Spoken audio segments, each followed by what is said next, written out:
네, 11월 23일이고요. 지난주에 이제 자바스크립트를 우리가 첫 시간을 시작을 했어요. 그래서 저번에 이제 봤던 내용은 이제 자바스크립트를 실행하기 위한 실행 환경을 구성하는 방법에 대해서 이야기를 했어요. 원래 자바스크립트는 HTML 파일 안에 기생하는 형태로 실행이 됐었어요. 안에서 실행.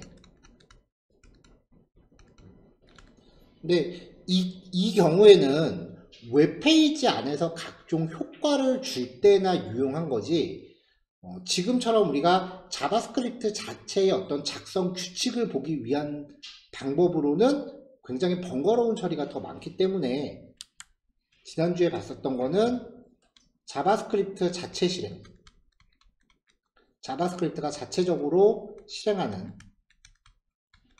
형태인데, 요게 가능하기 위해서는 이제 Node.js라고 하는 애를 설치를 하면은 자바스크립트가 HTML 없이도 스스로 작동할 수 있었습니다. 그래서 이제 당분간은 요 2번 형태로 이제 자바스크립트의 작성 규칙을 살펴보기로 했었고요. 비주얼 스튜디오 코드의 코드 러너 라고 하는 애를 설치를 하면은 이 자바스크립트 작성한 자바스크립트 파일을 컨트롤 알트 N 단축키를 사용해서 그냥 한 번에 실행시킬 수가 있었어요.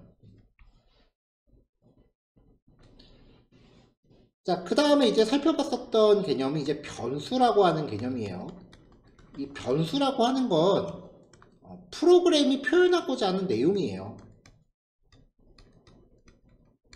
프로그램이 표현할 내용, 즉 데이터라는 거죠. 복잡하게 얘기하면은 이 변수라는 거를 이야기하기 위해서 뭐 메모리 구조도 얘기하고 변수 하나당 메모리에서 얼마만큼의 크기를 차지하고 뭐 그런 이야기도 해야 돼요. 뭐 지난주에 가볍게 말씀드리긴 했었어요. 그래서 이진수가 모여서 이제 어떻게 이제 데이터를 해석하는지에 대한 개요를 말씀드렸었는데, 사실 이 자바스크립트 같은 경우는 이런 깊이 있는 내용을 당장은 몰라도 시작하는데 별 지장은 없어요. 그냥 프로그램이 표현할 내용이고요. 이 내용을 우리가 어떤 이름표를 붙여서 사용한다. let이라고 하는 예약어를 쓰고 변수 이름 이퀄 여기에 저장하고자 할 값, 이런 식으로 이제 표현을 하는데, 이 값의 종류가 숫자, 문장, 그리고 논리형. 가장 우리한테 시급한 종류는 요 세 가지였습니다. 그 밖에 뭐 객체라고 하는 그 형태도 있었고요. 뭐 다른 형태들도 몇 가지가 있었는데 당장 급한 거는 아니었으니까 딱 요거 세 가지만 먼저 집중적으로 기억해 주세요 라고 말씀을 드렸었어요. 지난주에 봤었던 내용을 이제 간단하게 요약하면 이 정도인데요. 그럼 오늘 시작할 내용은 과연 이 변수로 뭘 하느냐.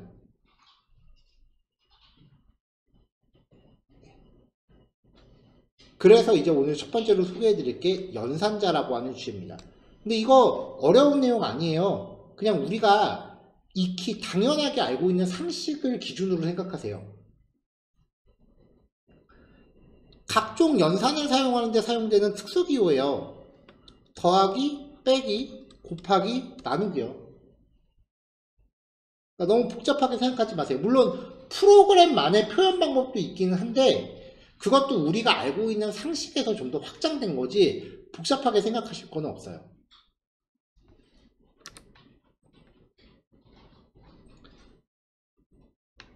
자, 첫 번째 연산자는 산술 연산자입니다. 뭐 사칙 연산자라고도 부르고요. 덧셈, 뺄셈, 곱셈, 나눗셈이에요. 이건 뭐 쉬운 거니까 빨리 갈게요. 더하기, 빼기, 곱하기는 별표고요. 나누기는 슬래시 하나입니다.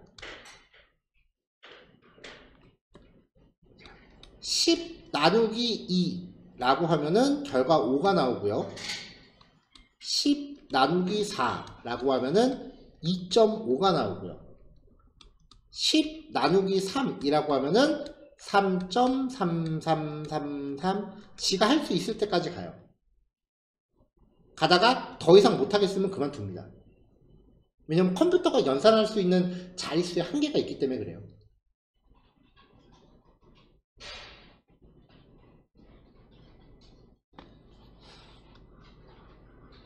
자, 요 퍼센트도요, 그 나머지 연산자라고 부르는데 이거 두 개가 묶어서 나눗셈이에요. 슬래시 같은 경우는 지가 나눌 수 있을 때까지 나눠요. 그러니까 우리가 어렸을 때 10 나누기 4라고 하면은 몫은 2고 나머지 2.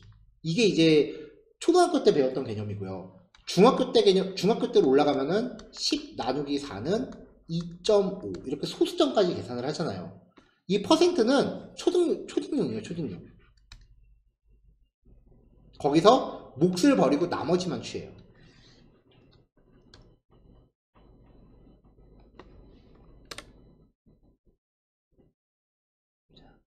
자, 연산자는 이제 콘솔.로그 우리가 맨날 사용하던 출력 명령어였습니다. 아직까지는 그냥 명령어라고 제가 부르겠습니다라고 말씀드렸죠.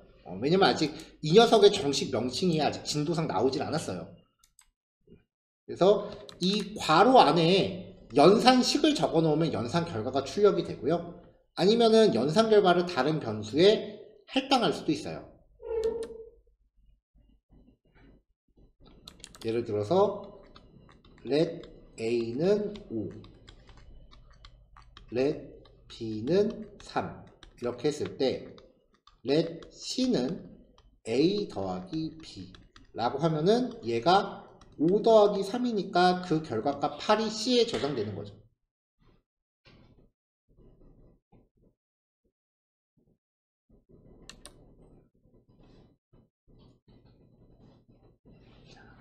자, 나눗셈 같은 경우에 아까도 말씀드렸지만 일반적인 나눗셈 몫이 소수점까지 갖는 경우 연산할 수 있는 최대한의 자릿수까지 계산을 합니다.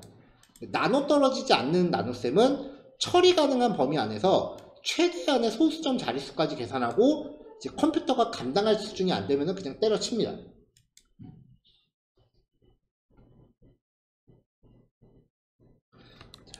자, 그 다음에 이제 문장 A 더하기 B. 복잡하게 생각하실 거 없어요. 그냥 상식선에서 생각을 해보세요. 문장과 문장을 더하래요. 그러면 결과가요, 그냥 진짜 말 그대로 연결합니다. A, B가 돼요. 그래서 문자열끼리의 덧셈은 하나로 병합하는 효과가 있고요. 그 다음에 A, B 더하기 숫자 1, 2, 3이라고 해볼게요. 근데 이 문자열이요, 전염성이 굉장히 강해요. 그래서 자기랑 더해지는 모든 애를 다 문자열로 바꿔버려요. 그러니까 뒤에 있는 애가 숫자라고 해도 얘한테 강제로 따옴표를 이렇게 씌워버려요. 그러면 이규칙이 되는 거죠. 그래서 A, B, 1, 2, 3이 돼요. 1 더하기 2는 당연히 3이죠. 근데 이거를 따옴표로 감싸버리면 문장끼리의 덧셈이기 때문에 1, 2가 됩니다. 이거 되게 중요한 규칙이에요. 왜냐면 우리가 사용자한테 입력받는 거 했었죠. 인풋 태그요. 인풋 타입 뭐 텍스트라든지 넘버라든지 뭐 이렇게 사용자한테 입력받는 태그들을 했었잖아요. 결국은 여기에 입력받는 내용들이 자바스크립트 변수로 들어오는 건데, 사용자가 키보드를 통해서 입력한 모든 내용은 형태와 상관없이 모두 문자열 취급됩니다. 가령 예를 들어서 계좌이체를 두 군데에다 할 거예요. 한 군데다가는 10,000원을 이체하고 또 한 군데는 5,000원을 이체할 거예요. 그럼 내 통장에서 15,000원이 빠져나가야 되는데 합계를 해버리면 사용자가 입력한 모든 내용은 문장이라고요. 그럼 실제 금액은 이렇게 이체될 수 있다는 거죠. 그냥 더해버리면요. 대형 사고입니다. 그래서 사용자가 입력한 값을 처리할 때는 얘가 문자열 형식인지 숫자 형식인지를 판단해서 형태를 바꿔주는 처리가 또 들어가 줘야 돼요. 형태를 바꾸는 거는 이후에 13단원쯤에서 나올 거예요. 자, 대입연산자, 요거는 뭐 지난주에도 썼죠. 좌변에 우변을 대입한다는 의미의 이퀄입니다. 항상 대입은 이 방향으로 들어갑니다. 반대 방향은 절대 성립이 안 됩니다. 자, 그래서 이제 연산 결과를 새로운 변수에 넣는다. A가 1이고 B가 2일 때 C는 A 더하기 B다. 연산 결과를 새로운 변수에 넣는다. 아니면 이렇게 연산한 다음에 C는 100이라고 값을 또 바꿔버릴 수도 있죠. 이미 생성된 변수를 다른 값으로 바꿔요. 그 다음에 요 3번 요런 거 한번 봐볼게요. let a는 100이에요. 대입연산자가 있으면 항상 오른쪽을 먼저 보셔야 돼요. 100이 a에 들어간 거예요. 그 다음에 a 더하기 1을 다시 a에다가 넣어요. 그러면 100 더하기 1을 다시 A한테 덮어 씌우란 얘기예요. 그럼 A가 101이 되는 겁니다. 복잡하게 생각하시지 마세요. 그냥 왼쪽하고 오른쪽을 나눠서 보신 다음에 여기에서의 결과를 다시 여기다 넣는 거예요. 항상 오른쪽이 먼저입니다. 자, 여기까지 코드 좀 볼게요.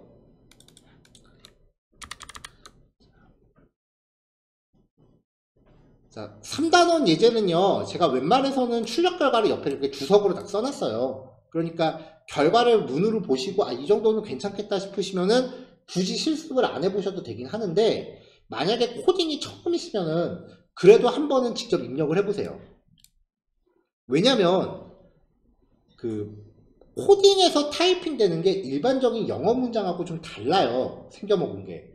대소문자 가릴 때도 있고, 그리고 코딩 하다 보면은 정말 말도 안 되는 약자 만들어서 쓸 때가 되게 많아요. 그러니까 좀 손가락에 익숙하지 않기 때문에 나도 모르게 오타가 되게 잘 나거든요. 처음 하시는 경우에는요. 근데 모두가, 저를 포함한 모두가 나 스스로가 오타가 났을 거라고는 꿈에도 상상을 못해요. 내 기준으로 봤을 때 나는 절대 오타 안 나요. 나중에 보면 진짜 말도 안 되는 오타 나 있거든요. 그리고 결정적으로 자기 오타는 자기 눈에 죽었다 깨도 안 보입니다. 저도 제 오타는 진짜 심할 때는 한 2시간 찾은 적도 있어요.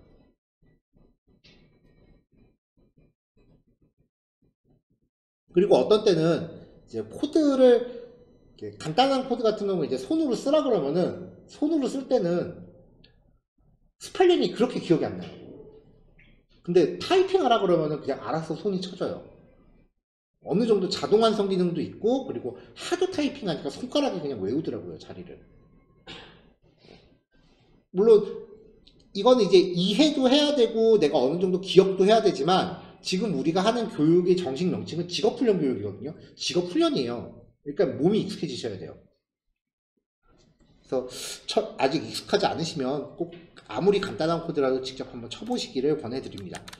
자, 상수죠.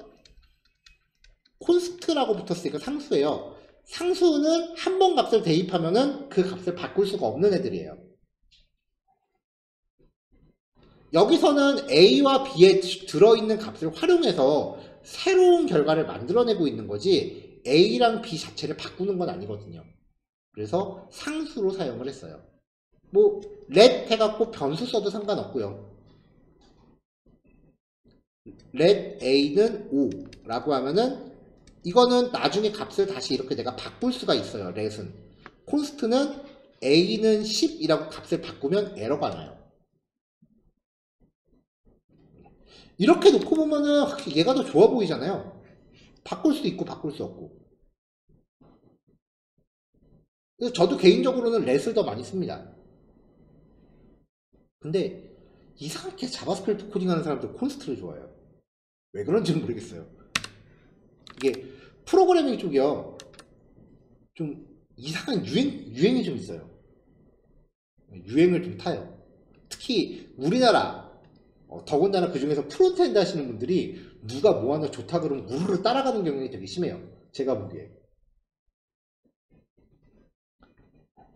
그래서 그냥 유행 따라서 콘스트 써왔습니다. 여기서 콘스트를 쓴 이유는 뭐 별 이유 없습니다.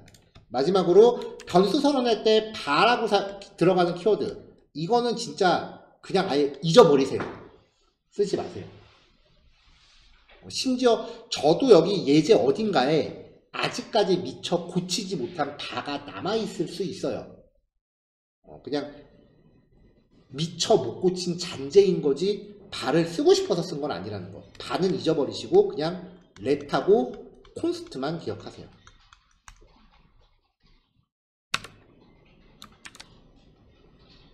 자, 5하고 3이래요. 5 더하기 3 결과를 출력하고 5 빼기 3 그리고 5 곱하기 3입니다. 그럼 결과 당연히 이렇게 나오겠죠. 자, x는 5, y는 3이래요. x 더하기 y 빼기 2래요. 5 더하기 3 빼기 2죠. 그 결과를 z에다가 저장한 다음에 z를 출력합니다. 결과 예상되시죠? 마이밸류 1은 10이고 마이밸류 2는 4래요. 10 나누기 4를 출력하면은 2.5가 나와요. 근데 4하고 3을 넣었을 때 4 나누기 3을 하라 그러면은 이렇게 나눠 떨어지지 않으니까 지가 할 수 있을 때까지 가요. 그리고 그만둬요. 자바스크립트는 이렇게 갑니다. 3.3 하고 가다가 그냥 멈춰요. 근데 이 부분이 프로그래밍 언어마다 조금 차이가 좀 있어요. 예를 들면은 자바스크립트 말고 자바 같은 경우는 1.3333 하고 가다가 마지막에 오차를 내요. 반올림하더라도 값의 변화가 없는 범주 안에서 제일 큰 값. 여기서 마지막에 5를 떨고요. 자바는. 원래 컴퓨터가 소수점 계산을 정확하게 하지를 못합니다. 자, 문자열끼리 덧셈, 헬로하고 월드를 더하면은 이렇게 문장을 연결하는 효과가 있다라고 말씀드렸고요. 그 다음에 문자열이라는 게 전염성이 굉장히 심하기 때문에 다른 타입의 값들과 연결을 해도 다 이렇게 한 문장으로 연결된다 라고 한 거고요. 자, 그 다음 대입연산자입니다. 네, 요것도 편하게 보시면 돼요. 마이 넘버 1, 마이 넘버 2 1, 2, 3 더하기 2, 3, 4 이 결과를 여기다 대입하는 거죠. 렛은 한번 만든 값을 나중에 바꿀 수가 있어요. 그래서 마이 넘버 3하고 마이 넘버 4에 1, 2를 넣었는데 이걸 다시 200과 300으로 값을 바꾼 다음에 출력하면 200, 300 나오고요. 셀프 밸류라는 변수가 300인데 300 더하기 100을 다시 스스로한테 대입을 했으니까 셀프 밸류는 400이 된다 라는 거죠.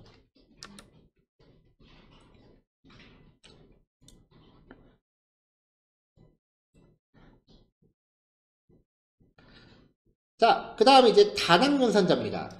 조금 전에 보여드렸던 마지막 예제를 한번 기억해 보세요. let x는 5예요. x는 x 더하기 2 라고 하면은 5 더하기 2의 결과가 x에 덮어 씌워지는 거잖아요. 길게 얘기하면 그런데 이거 짧게 얘기하면 그냥 x 스스로 2 증가라고 표현해도 틀린 말이 아닙니다. 지금까지 내용은 우리가 어렸을 때 공부했었던 상식선에서 충분히 납득이 되거든요. 이제부터는 그 상식을 조금 확장시켜 보세요. 요 말을 축약해서 표현하면은 x 플러스 이퀄 2 이렇게 나옵니다. 그냥 x 스스로 2 증가라고 기억하시면 돼요. 자매품 x 스스로 2 감소. 또 자매품 x 스스로 2배 뻥튀기. 또 자매품 x 스스로 반으로 나누기. x를 2로 나눈 나머지 취하기. 모든 사칙분산에 대해서 허용이 되고요. 이걸 단항연산자라고 합니다. 연산자 이름은 중요한 거 아니에요. 그냥 요 기호를 해석하실 수 있으면 돼요. 그러니까 이렇게 사용을 하나, x는 x 곱하기 2라고 표현을 하나 다른 점이 1도 없거든요. 편한 거 쓰시면 돼요. 뭐가 더 좋아요, 나빠요, 그런 개념이 아니에요. 그냥 프로그래머들이요, 이건 제 개인적인 지론 중에 하나인데, 손가락 움직이는 걸 되게 귀찮아요. 그러니까 어떻게든 짧게 쓰려고 노력하다 보니까 별 기상천외한 것들이 다 튀어나와요.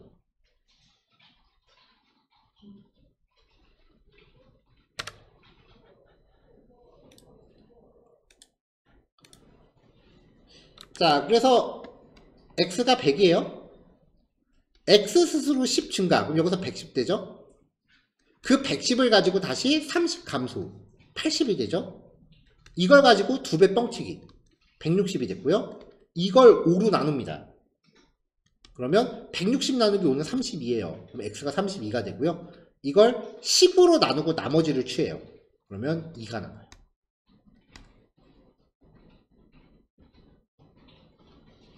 자, 하나만 더 보고 실습 시간 가질게요. 단항연산자의 연장선이에요. let x가 5고요. x는 x 플러스 1 혹은 x는 x 마이너스 1 일 때 이거를 줄여서 쓰면은 x 플러스 이퀄 1이거나 아니면 x 마이너스 이퀄 1 여기까지는 되셨죠? 연산되는 값이 1일 때 다른 건 아니고 1일 때에 한해서 한 번 더 줄여요. x 플러스 플러스 혹은 x 마이너스 마이너스 아니면 플러스 플러스 x 마이너스 마이너스 x 이렇게요. 그냥 x 스스로 1 증가 1 감소라고 기억하시면 됩니다. 이거를 증감연산자라고 해요. 1번, 2번, 3번 중에 그냥 마음에 드는 거 쓰시면 됩니다. 1 증가시키고 싶을 땐요.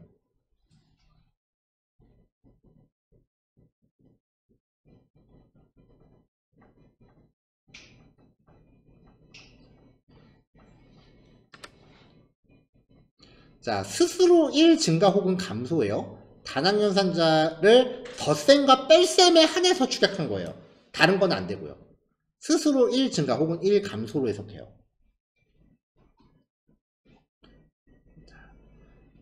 자, 플러스 플러스나 혹은 마이너스 마이너스가 독립적으로 쓰이는 경우는 위치에 상관없이 결과가 똑같아요. 그냥 지 혼자 덩그러니 있다. 그러면 플러스 플러스 x건 x 플러스 플러스건 똑같아요. 어차피 스스로 1 증가해요. 근데 얘네가 다른 연산식 안에 포함되어 있다면 결과가 좀 달라요. 이거를 전위 증감 연산자, 후위 증감 연산자라고 부르는데요. 이거는 이제 예제를 보면서 바로 말씀드릴게요. 자, 셀프 플러스가 1이에요. 여기서 출력하면 1 나오겠죠. 셀프 플러스 플러스 플러스라고 하면은 스스로 1 증가해요. 여기서 2가 돼요. 또 플러스 플러스가 앞에 있으면 스스로 1 증가하니까 3이 돼요. 그러니까 지네 혼자 이렇게 덩그러니 있으면 앞에 있건 뒤에 있건 상관이 없어요. 결과가 똑같아요. 여기도 셀프 마이너스가 1이에요. 스스로 1 감소하래요. 0이 됐고요. 또 스스로 1 감소하래요. 여기서 마이너스 1이 돼요.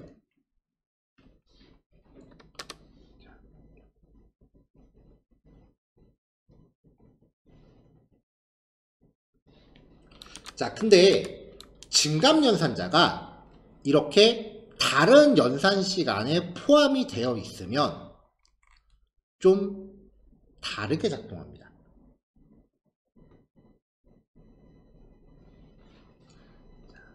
이거를 연구를 되게 많이 했었는데 암만 생각해도 요거 두 단어로밖에 표현이 안 돼요.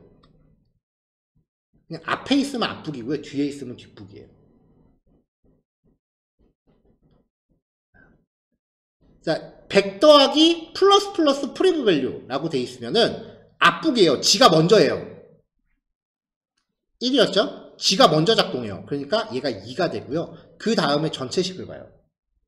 그러면 100 더하기 2가 되니까 프리브 리절트는 102, 프리브 밸류는 2가 됩니다. 근데 뒤에 있으면 뒷북이에요. 일단 얘가 먼저 계산돼요. 100 더하기 1을 먼저 계산해요. 그래서 결과를 여기다 집어넣어 놓고 나중에 증가해요. 그러니까 next result는 101이 되고요. next value는 2가 돼요. 그러니까 최종 결과값의 차이가 좀 생겨요. 102와 101. 아직 헷갈리시죠?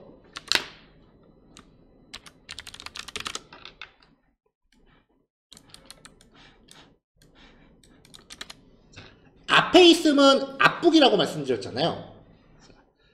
요거를 혼자 덩그러니 떼놓고 보면 프리브 밸류는 플러스 이퀄 1 요거랑 똑같은 거죠. 플러스 플러스 프리브 밸류 요거랑 결국 같은 말이죠. 수식이 이렇게 있으면요 얘를 지우세요. 그 다음에 앞북이라고 말씀드렸잖아요. 그러니까 1 더하는 수식을 앞에다 놓으세요. 반대로 뒤에 있으면 얘는 뒷북이라고 말씀드렸죠. 마찬가지로 이거 지우세요. 그리고 뒷북이니까 계산 다 끝나고 뒤에서 증가해요.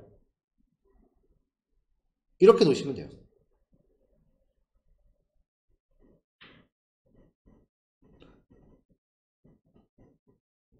헷갈려서 도저히 못 해먹겠다. 안 쓰셔도 돼요. 그냥 이렇게 하셔도 돼요. 이렇게 두 줄로 나눠 쓰셔도 돼요. 아무도 뭐라고 안 해요.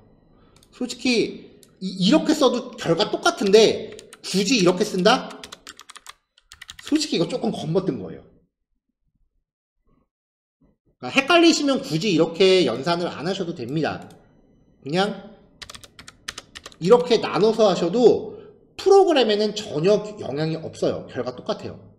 저도 아까 그렇게는 잘 안 써요. 그냥 이렇게 쓰면 썼지. 그리고 왜 이렇게 힘줘서 얘기하느냐? 혹시나 여러분들이 저하고 자바스크립트를 계속 공부할 건 아니잖아요. 아마 이제 한 달 지났으니까 5개월 정도 지나면 이제 끝나겠죠, 과정이요. 그러면 그 이후에 뭔가 더 깊은 내용을 보실 때는 다른 책을 보시거나 아니면 인터넷에 자료를 서칭하시거나 그렇게 해서 이제 내용을 탐구하셔야 될 거예요. 그럼 그때 여러분들이 접하신 자료가 이렇게 내용을 사용하고 있다면 적어도 그 내용을 해석하실 수는 있어야 돼요. 그러니까 알아보실 수 있을 정도만 되면 되지 이걸 굳이 구사하실 필요 없습니다. 저도 평소에 이거 안 써요. 실제로 이 증감연산자는요 자바스크립트까지는 있는데 파이썬에서 아예 없어졌어요. 헷갈릴 소지가 있는 애들은 파이썬을 아예 없애버렸어요. 이 연산자를. 자, 여기까지가 그냥 더하기 빼기 곱하기 나누기와 관련된 연산자들입니다. 1, 2, 3, 4번이요. 개당 한 5분씩 체크하시면 되지 않을까 싶어요. 네, 요거 3시까지 내용 점검하시고요. 10분 쉬었다가 3시 10분에 이어서 하겠습니다.